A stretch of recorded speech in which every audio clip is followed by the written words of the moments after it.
Most of us get a cut, we slap a bandage on it, and in a few days we forget it ever happened.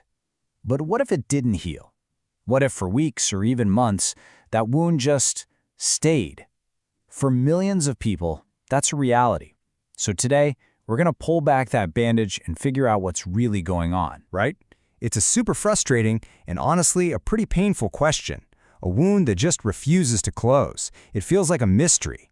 And it's not just that it's healing slowly, it's a huge red flag that the body's entire repair system has, well, it's broken down. And today, we're going to solve that mystery. All right, so here's our game plan. First, we'll figure out what actually makes a wound chronic. Then we'll dive into the two big players, venous and arterial ulcers. After that, we'll tackle the tricky case of the diabetic foot, touch on a few other causes, and wrap it all up with 5 golden rules you absolutely need to know. Okay, so let's get into it. What's the real dividing line between a normal cut and a chronic wound? Turns out, it's not just about how much time has passed. A chronic wound is one that's essentially stuck. See, normal healing is a beautifully ordered process, kind of like an assembly line. But with the chronic wound, that assembly line has ground to a halt. Some deeper underlying problem is sabotaging the whole operation, and figuring out that problem is the key. So let's get to the main event for most chronic leg wounds. There are 2 big types, and they are basically polar opposites of each other: venous ulcers and arterial ulcers. Getting the diagnosis right here, well, it's everything. Okay, so first up, the venous ulcer. Think of this as a traffic jam in your leg. Your veins are supposed to be these one-way superhighways getting old blood back up to your heart.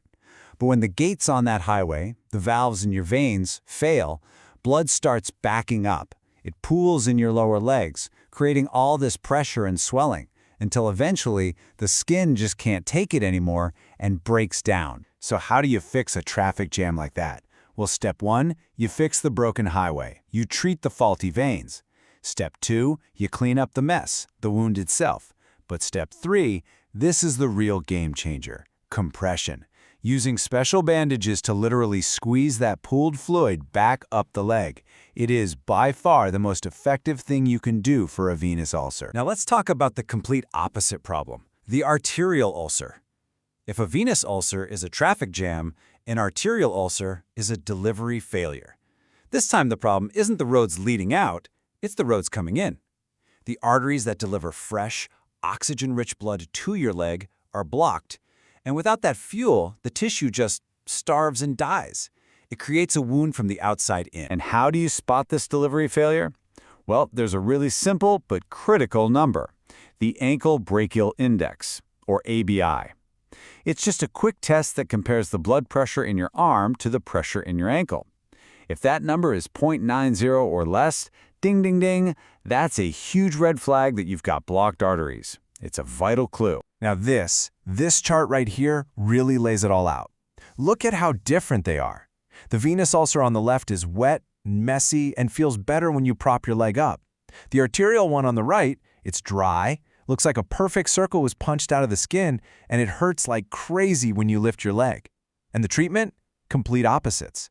One needs compression, the other needs the blockages cleared to restore blood flow. And this is exactly why getting it right is so critical. Imagine you put compression, the right treatment for a venous ulcer, on an arterial ulcer. You'd be squeezing a limb that's already starved for blood. You could cut off what little flow is left and cause a total disaster. Getting the diagnosis right isn't just a good idea, it's the only safe way to move forward. Okay, now let's make things even more complicated. Let's talk about the diabetic foot. This isn't just one problem or another. This is a perfect storm, where a bunch of terrible things all collide at once. So with diabetes, you've got a quadruple threat. First, nerve damage means you might not even feel a cut or a blister. Second, you often have arterial disease, so the blood flow needed for healing is already bad. Third, high blood sugar messes with your immune system, and to top it all off, the shape of the foot can change, creating intense new pressure points. It's a true nightmare scenario for healing. And that leads us to this quote, which says everything you need to know: offloading. It's a simple idea. You have to take all the pressure off the wound. You could have the world's fanciest, most expensive dressing, but if a person is still walking on an ulcer on the bottom of their foot, it's just not going to heal. Period. Full stop. Of course, not all chronic wounds pop up on the legs, so let's just quickly touch on a couple of other major types to get the full picture. We've all heard of pressure ulcers, or bed sores. They're exactly what they sound like.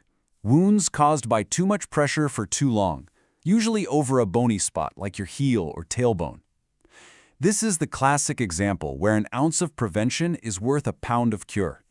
Moving a person frequently is so much more effective than trying to heal a deep wound later. It's also really important to know that the goal isn't always to cure the wound.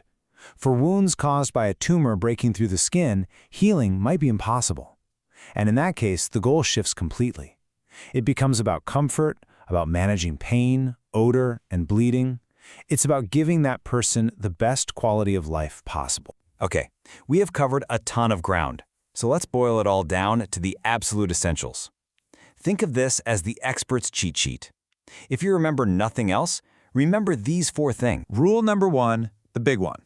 Always check the blood flow. Before you do anything else, before you even think about wrapping a leg, you have to know if enough blood is getting down there in the first place. This one is absolutely non-negotiable. Rule number 2. For those traffic jam venous ulcers, compression isn't just a nice idea.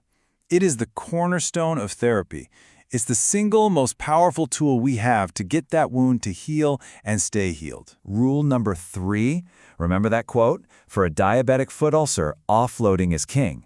All the other fancy treatments in the world are useless if you don't take the pressure off the wound first. It is the #1 priority. And finally, rule number 4, always know what you're trying to achieve.